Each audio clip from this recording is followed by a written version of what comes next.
লানিনার প্রভাবে অতিবৃষ্টির পূর্বাভাস আগেই দিয়েছিলেন আবহবিদরা। এবার পড়বে জাঁকিয়ে শীত। কালপ্রিট সেই লানিনাই। বেনজির এবং হাড় কাঁপানো ঠান্ডা দিয়েই 2025 শেষ করতে চলেছে ভারত, তেমনটাই জানাচ্ছে মৌসুম ভবন।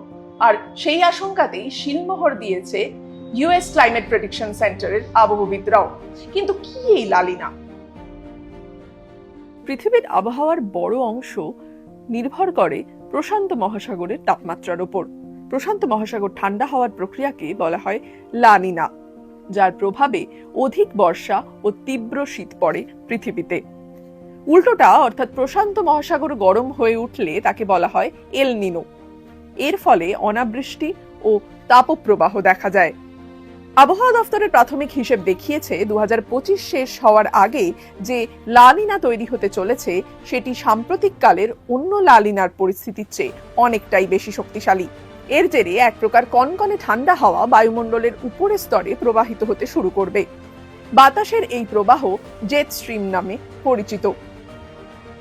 বছর শেষে এই জেট স্ট্রিম উত্তর ভারতের উপর অবস্থান করবে বলে পূর্বাভাস রয়েছে। না, কলকাতায় তুষারপাত হয়তো হবে না, তবে জাঁকিয়ে শীত উপভোগ করবেন শহরবাসী।